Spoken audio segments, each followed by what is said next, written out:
არაძალადობრივი, თვითორგანიზებული, გულწრფელი.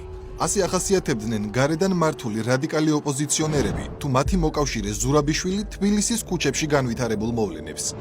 თუმცა საკმარისია დროის სიზუსტით გავყვეთ აქციების ქრონოლოგიას, რომ ყველასთვის ცხადი გახდება, რამდენად ორგანიზებულად, რამდენად ძალადობრივად და რამდენად გულწრფელად აწყობდნენ კონკრეტული ძალები ნაცმაიდანს საქართველოში. როგორ იწყებოდა, როგორ ვითარდებოდა და როდის შეწყდა ქაოსი რუსთაველის გამზირზე დროის სიზუსტით. 28 ნოემბერს საღამოს 18 საათსა და 6 წუთზე პრემიერ-მინისტრმა განაცხადა. ხაზგასმით უნდა აღინიშნოს, რომ საქართველოს ევროკავშირის ურთიერთობები თავის შინაარსით ორმხრივია და მხოლოდ ორმხრივი შეიძლება იყოს. ჩვენთვის კატეგორიულად მიუღებელია ევროკავშირში ინტეგრაცია განვიხილოთ როგორც მოწყალება, რომელიც ევროკავშირმა ჩვენთვის უნდა გაიღოს. ჩვენი ქვეყნის არაკეთილმოსურნეებმა ევროპარლამენტი აქციეს საქართველოს წინააღმდეგ შანტაჟის შიშველ იარაღად, რაც ევროკავშირის უდიდესი სირცხვილია. ყოველივეზე მოახერხებულის გათვალისწინებით დღეს მივიღეთ გადაწყვეტილება 2028 წლის ბოლომდე დღის რიგში არ დავაყენოთ ევროკავშირთან მოლაპარაკებების გახსნის საკითხი. ასევე 2028 წლის ბოლომდე უარს ვამბობთ ყოველგვარ საბიუჯეტო გრანტზე ევროკავშირის მხრიდან. ჩვენ არ ვჩერდებით და განვაგრძოთ ასოცირების დღესასრიგითა და თავისუფალი ვაჭრობის შეთანხმებით გათვალისწინებული ვალდებულებების შესრულებას. საქართველო ევროინტეგრაციის პროცესს აგრძელებს, მაგრამ შანტაჟს არ ექვემდებარება. ყველაფერი მარტივი და გასაგებია. კეთილი ინებონ თუ უნდათ მოლაპარაკების გახსნა, დადონ მაგიდაზე დღესვე მოვაწერთ ხელს. მაგრამ არა რადიკალური ოპოზიციისთვის, რომელიც როგორც შემდეგ დადასტურდა, სახელმწიფო გადატრიალების სამზადისშია. ხოდა ყველაფერი იმავე საღამოს ჯერ ცრუ პროპაგანდით დაიწყო. ჩარაზა ყველა კარი ჩვენი ქვეყნის განვითარების მოაქცია ქვეყანა იზოლაციაში. ბახიძის განცხადების შემდეგ სალომე ზურაბიშვილმა დიპლომატიური კორპუსის საგანგებოდ დაიბარა.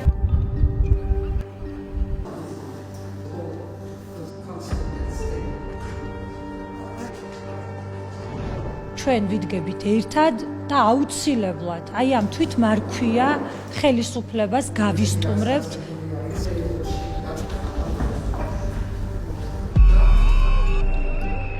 19 საათსა და 35 წუთზე პარალელურად შეკრება დაიწყო რუსთაველზე. გაისმა მოწოდებებიც. იანუკოვიჩი მოხდა საქართველოში. დღეს უნდა მოხდეს რევოლუცია. კომპიუტერები უნდა დახურონ, ინტერნეტი უნდა გამართონ და ბრაზი ქუჩაში უნდა გადმოიტანონ. მინდა მოუწოდო ოპოზიციურ პარტიებს, ახლა დრო არ არის რაღაც გრძელვადიანი პროცესების. 21 საათსა და 5 წუთზე ტემპერატურის გასაზრდელად რადიკალების მოკავშირე ზურაბიშვილმა განაცხადა. და ხალხის და მთელი საზოგადოების მოთხოვნა, ესე იგი ახალი არჩევნების განიშნვა და ჩატარება. ან ვართ ერთად, ან არ ვიქნებით. ეს არის წინააღმდეგობის მოძრაობა, როგორ იქნება ეს პროტესტი სამართავია მომავალ დღეებში.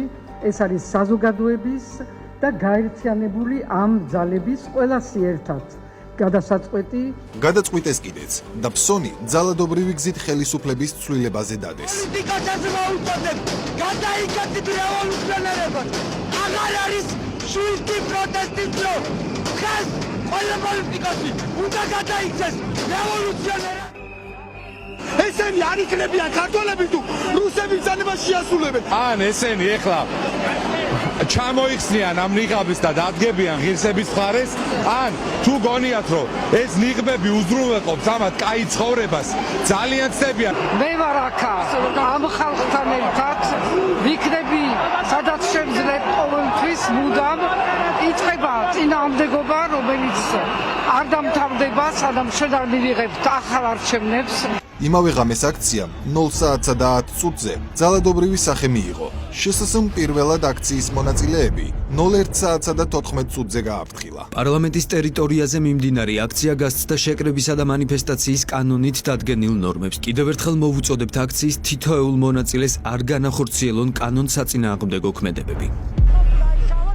გაფრთხილებას შეკრებილები არ დაემორჩილნენ და კიდევ უფრო აგრესიულად შეუტიეს სამართალდამცავებს. იყენებდნენ პიროტექნიკას და ისროდნენ სხვადასხვა საგნებს. 02 საათსა და 14 წუთზე პოლიცია იძულებული გახდა წყლის ჭავლი გამოეყენებინა.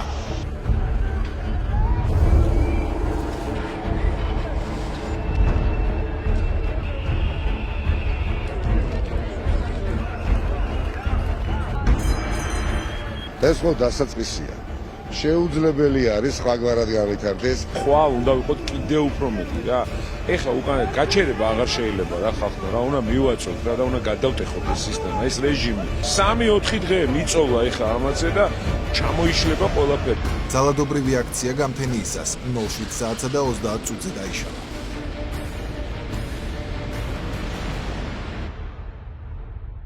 29 ნოემბერსაც წინადღის მსგავსად აქცია მშვიდობიანად დაიწყო. 21 საათი და 30 წუთიდან გამოჩნდნენ რადიკალი აქტივისტები და პარლამენტის დაზიანება დაიწყეს. რადგან წინასწარ გათვლილი რადიკალური მოქმედებებისთვის ემზადებოდნენ, დაწვეს შენობაზე განთავსებული კამერებიც.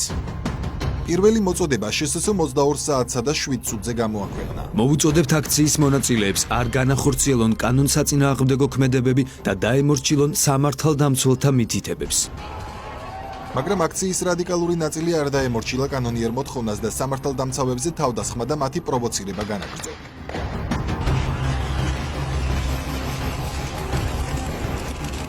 პოლიცია იძულებული გახდა წყლის ჭავლი გამოეყენებინა, ხოლო მას შემდეგ რაც აქცია სრულად ძალადობრივი გახდა, 23 საათსა და 45 წუთზე სამართალდამცავებმა აქციის დაშლა დაიწყეს.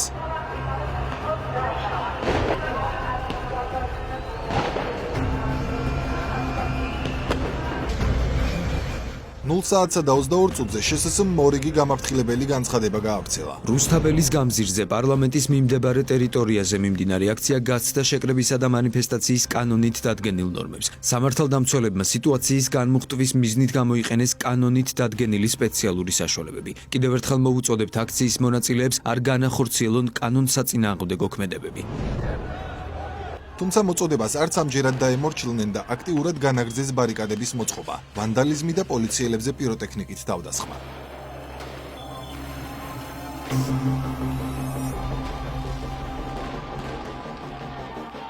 ბრძოლა გრძელდება, არც ერთი დღე არ უნდა გავჩერდეთ ეხლა ჩვენ. დღე არ უნდა ჩავაგდოთ ეხლა მორჩა, რომ შედეგზე გავიდეთ. და უნდა გავაკეთოთ, ფიზიკურად უნდა დაუპირისპირდეთ აი ამ რეჟიმს.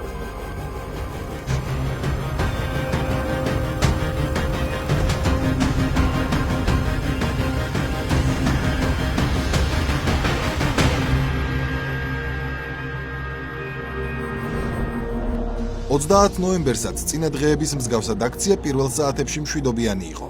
ადგილზე თავდაპირველად სპეცრაზმიც არ გამოჩენილა.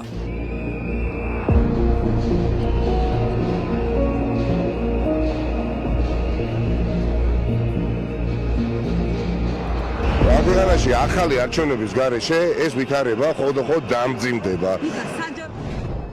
23 საათი და 17 წუთიდან დაიწყო რადიკალური ქმედებები და სპეცრაზმაც სწორედ ამ დროს დაიკავა პოზიციები.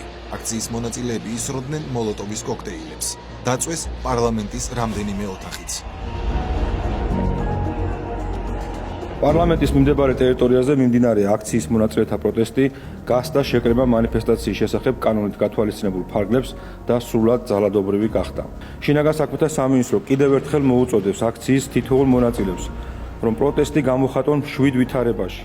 მოწოდებების მიუხედავად რადიკალური ქმედებები გაგრძელდა, რის გამოც 00 საათსა და 45 წუთიდან სპეცრაზმმა პარლამენტის მიმდებარე ტერიტორია აქციის მონაწილეებისგან გაათავისუფლა.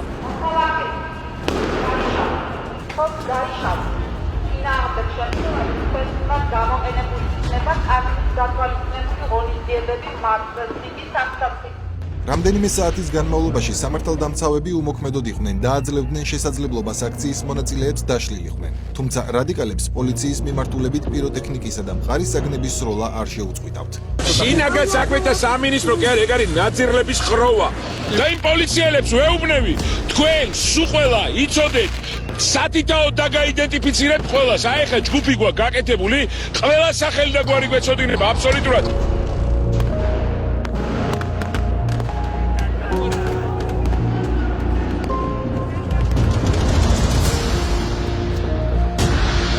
აქცია 07 საათზე დაიშალა. 1 დეკემბერს 19 საათზე აქცია მშვიდობიანად დაიწყო. პარალელურად პრეზიდენტი ოპოზიციასთან შეხვედრას მართავდა. ითქვა, რომ ეს არის მშვიდობიანი პროტესტი, ეს არის ქართული ხალხის ცდილობა, რომ პროცესები მშვიდობიანად დაბრუნდეს კონსტიტუციურ ჩარჩოებში. უნდა ხაზი გაუსვა, რომ აქცია დაწყებულია სულ რაღაც დაახლოებით 40 წუთია, მაქსიმუმ 1 საათი და უკვე გარკვეულმა დაიწყეს ძალადობრივი ქმედებები. მე მოუწოდებ აქციის მონაწილეებს და განსაკუთრებით იმ პირებს, ვინც მოწოდებული აგრესიისაკენ, რომ არ გაცდნენ კანონის ჩარჩოებს.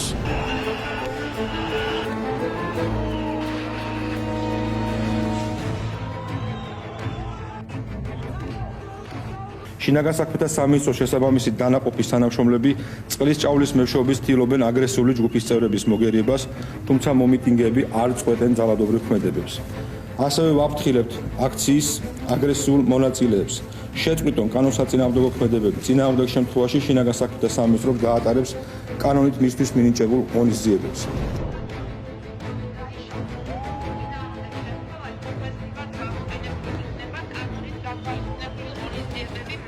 საღამოს 8 საათიდან 01 საათსა და 35 წუთამდე რადიკალებს შესაძლებლობა ჰქონდათ შეეწყვიტათ უკანონო ქმედებები, თუმცა ეს არ გააკეთეს, რის შემდეგაც სპეცრაზმა აქციის დაშლა დაიწყო. წინა დღეების მსგავსად სამართალდამცავები სასტუმრო მერიოდთან განლაგდნენ და შეკრებილებს კიდევ რამდენიმე საათი მისცეს დასაშლელად. ძალიან ბევრს ვიბრძოლებთ. სამწუხაროდ შეიძლება ამ ყველაფერს მსხვერპლიც მოყვეს, მაგრამ ზღაპრის ბოლო კეთილია.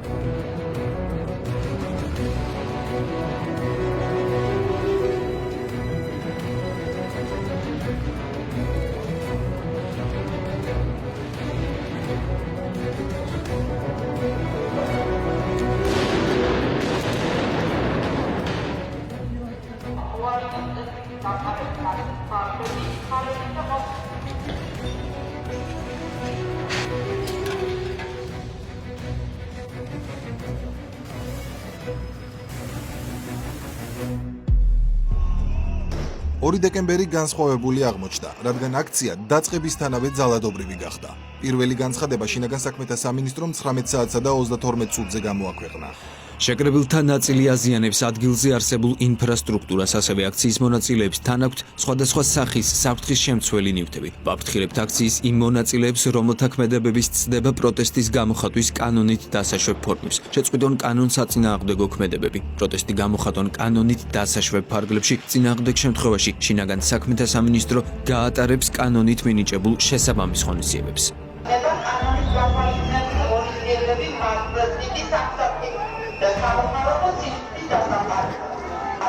რასაც მალევე მოჰყვა მეორე განცხადებაც. მიუხედავად სამინისტროს მოწოდებისა, რუსთაველის გამზირზე მიმდინარე აქცია გასცდა მშვიდობიანი შეკრების ფარგლებს, რის გამოც შინაგან საქმეთა სამინისტრო აქციის მოძალადე ჯგუფის წევრების მიმართ გამოიყენებს კანონით გათვალისწინებულ სპეციალურ საშუალებებს, რათა გაათავისუფლოს პარლამენტის მიმდებარე ტერიტორია.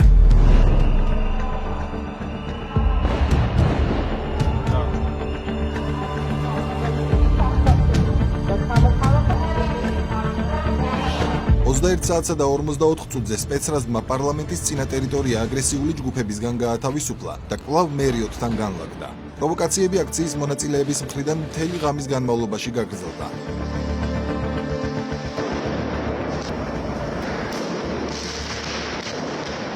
დღევანდელი აქცია, როგორც დავინახეთ, დასაწყისთანავე დაიწყო უკვე ძალადობრივად, სანამ შეიკრიბებოდა ხალხის დიდი რაოდენობა, უკვე 400 კაციანმა ჯგუფებმა თავიდანვე შეკრებისთანავე დაიწყეს სხვადასხვა საგნების სროლა, პიროტექნიკის სროლა და ძალადობრივი ქმედებები. შეურაცხყოფის მიყენება პოლიციის თანამშრომლების მიმართ, რის გამოც იძულებული გავხდით დაგვეწყო ღონისძიება და გამოგვეყენებია პროპორციული ზალა.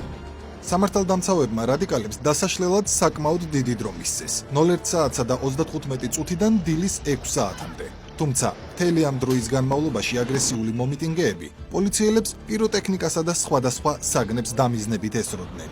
პოლიციამ რუსთაველი დილის 6 საათზე გაათავისუფლა, თუმცა აგრესიულმა ჯგუფებმა ჭავჭავაძის გამზირზე გადაინაცვლეს, სადაც ხელოვნური ბარიკადები აღმართეს და მას ცეცხლი წაუკიდეს.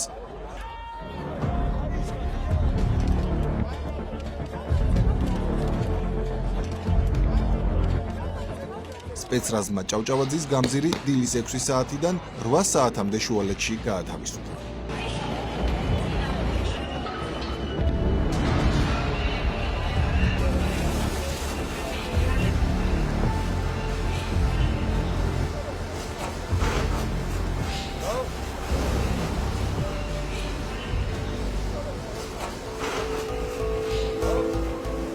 3 დეკემბრის აქციას დასაწყისში მშვიდობიანი იყო, თუმცა დაწყებიდან 9 საათში ვითარება შეიცვალა. აგრესიულმა ჯგუფებმა პარლამენტისა და პოლიციელების მიმართულებით პიროტექნიკის სროლა დაიწყეს, რის შემდეგაც სპეცრაზმა წყლის ჭავლის გამოყენება პარლამენტის შენობიდან დაიწყო.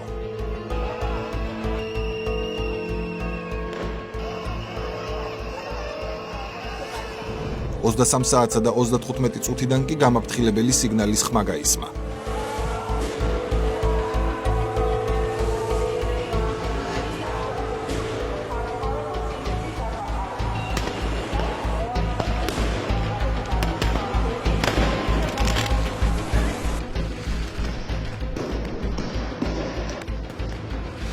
ნოლ-3 საათსა და 33 წუთამდე პოლიციელები აგრესიული ჯგუფების თავდასხმას იგერიებდნენ და რადგან ძალადობრივი ქმედებები აქციის მონაწილეებმა არ შეწყვიტეს, სპეცრაზმა წყლის ჭავლი გამოიყენა.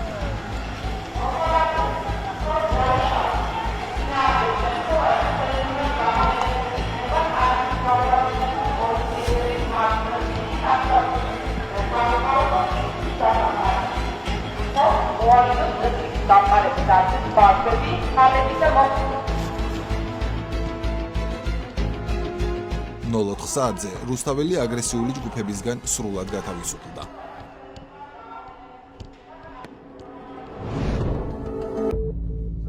დეკემბერს შინაგან საქმეთა სამინისტრომ ძალადობრივი აქციის ორგანიზატორების სახლებსა და ოფისებში საგამოძიებო მოქმედებები ჩაატარა. ამოიღეს ტექნიკა, ჩემი პირადი მობილური და ლეპტოპი. ეს ამოიღეს. გასაგებია რისთვისაც რომ იქ რაღაცებს ეცდებიან რომ ჯგუფში რაც იპოსტება ყველა ხედავს ამას არ ჭირდება არანაირი გამოძიება და ასე შემდეგ. საგამოძიებო მოქმედებების შედეგად ელენე ხოშტარიას ოფისში აღმოჩენილ იქნა დიდი რაოდენობით დასაწყობებული პიროტექნიკა, ლაზერები, საწვავი და სხვადასხვა ნივთები. თავად ხოშტარიამ კი აღიარა რომ ყველაფერი რაც აქ არის იმისთვის რომ გაუწიოთ წინააღმდეგობა უკანონო არაკონსტიტუციური ხელისუფლება, რა თქმა უნდა. პიროტექნიკაც საღებავების ყველაფერი არის პროტესტისთვის. ყველაფერი არის ბენზინი არის გენერატორისთვის, გენერატორი არის პიკაპისთვის, პიკაპი არის პროტესტისთვის, ლაზერები არის თქვენ შესაძლებლად იმისთვის რომ პოლიციელებს ვანათოთ. კი, რომ შევანათოთ. პიროტექნიკა რომ ვისროლოთ. კი, რომ ვისროლოთ აქციაზე. დიახ. დიახ. მისი საკუთრებაა. და მისი რეჟიმი წარმოდგენა არ გვაქვს შიგნით ვინც არის არავინ კონტაქტზე ჩვენი ახალგაზრდები არ გამოდიან, არ ვიცი რა ხდება, ტელეფონი აქვს დამჯდარი თუ უბრალოდ არ აძლევენ გარე კონტაქტზე გამოსვლის საშუალებას, ამიტომ ემოციური ფონი ბუნებრივია უფრო მძიმეა. დააკავეს პარტია ლელოს წევრიც, რომელიც წინა დღეებში დანაშაულებრივ ქმედებებს გეგმავდა.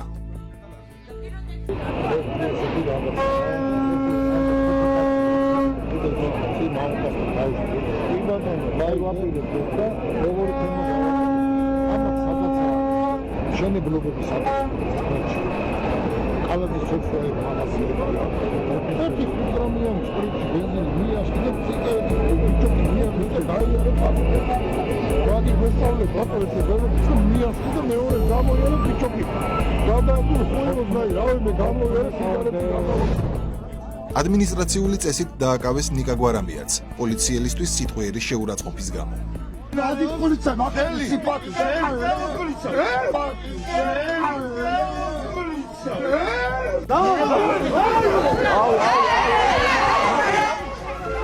საგამოძიებო მოქმედებების შემდეგ დააკავეს მოძრაობა დაფიონის დამფუძნებელი ზვიად ცეცხლაძეც, რომელიც აქტიურად გეგმავდა და მონაწილეობდა რადიკალურ აქციებში.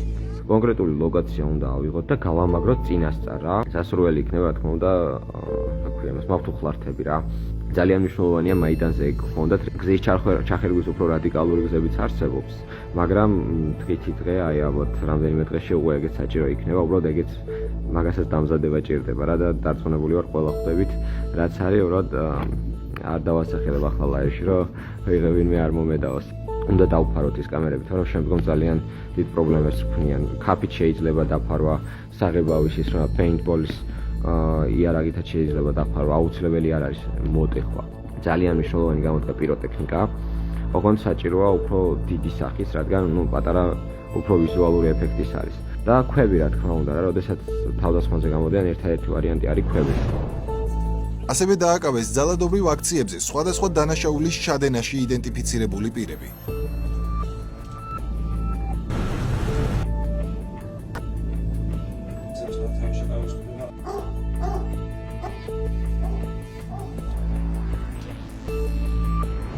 ოპოზიციური პარტიების ოფისებიდან საგამოძიებო მოქმედებების შედეგად ამოღებული იქნა მოლოტოვის კოქტეილები, რაციები, ხელკეტები, საღებავები, ნავთობპროდუქტები და დიდი რაოდენობით პიროტექნიკა.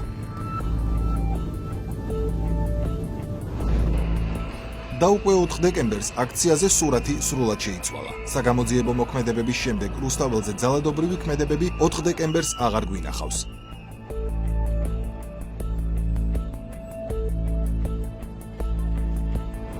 ღამის 3 საათიდან ტერიტორია სპეცრაზმად დატოვა და აქცია 04 საათსა და 45 წუთზე დაიშალა.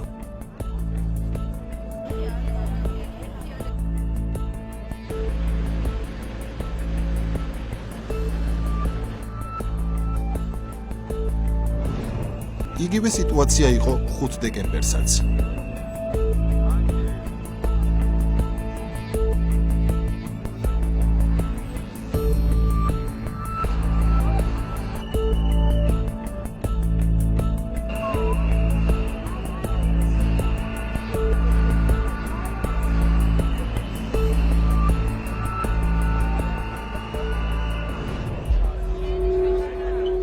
დეკემბერი კი განსხვავებული აღმოჩნდა. 19 საათიდან 0 საათამდე აქცია მშვიდობიანი იყო.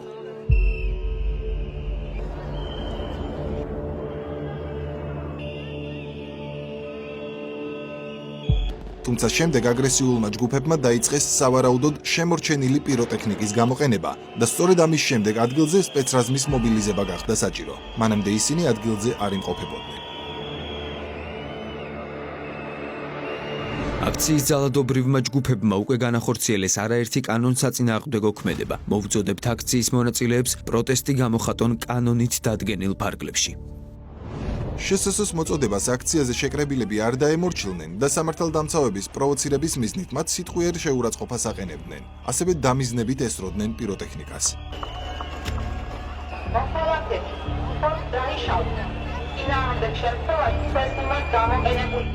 00 საათსა და 35 წუთზე გაისმა ხმოვანი სიგნალი და სპეცრაზმმა აქციის დაშლა დაიწყო. სპეცრაზმი კვლავ მერიოტთან განლაგდა.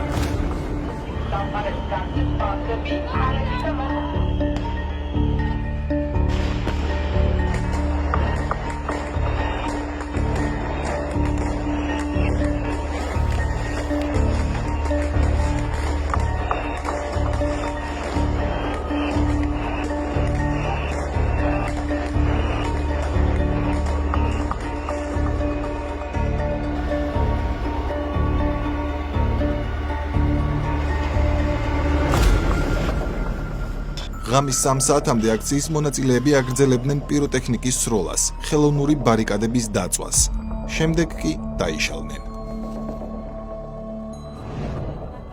და შემდეგ დღეებში აქციებზე ძალადობრივი ქმედებები აღარ გვინახავს.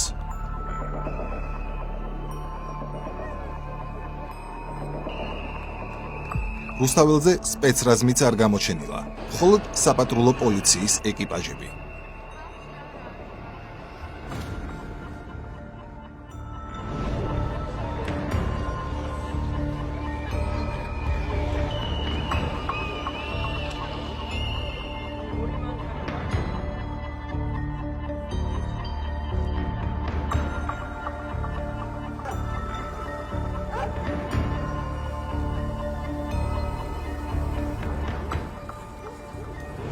ამ ქრონოლოგიითაც დადასტურდა, რომ ძალადობრივი აქციები არც თვითორგანიზებული ყოფილა, არც გულწრფელი და არც მით უმეტეს მშვიდობიანი. დღეების განმავლობაში რადიკალურ დაჯგუფებებს პიროტექნიკითა თუ სხვა ნივთებით სწორედ ოპოზიციური პარტიები ამარაგებდნენ. ეს ჯგუფები კი წინასწარ იყვნენ გადამზადებული მსგავსი არეულობისთვის. როგორც კი ოპოზიციურ პარტიებს ხელიდან გამოეცალათ რადიკალური ქმედებებისთვის განკუთვნილი მარაგი, მაშინვე შეწყდა ძალადობრივი ქმედებები. მაშინვე გაქრნენ ეგრეთ წოდებული გულანთებული და გულწრფელი ახალგაზრდები და აქციებიც მშვიდობიან ფორმას დაუბრუნდა. ასე რომ ყველაფერი ცხადია, ვინ გეგმავდა, როგორ ასრულებდნენ და როგორ ჩავარდა ნაცმაიდანი საქართველოში. ხოლო აი ამ შედეგზე პასუხისმგებელი ის რადიკალური ოპოზიციაა, რომელიც გარედან მიღებული დავალებების შესრულებისთვის მზადაა საკუთარი დედაქალაქი გადაწვას და ქვეყანა 30 წლით უკან სამოქალაქო დაპირისპირების მორევშიც კი ჩააგდოს.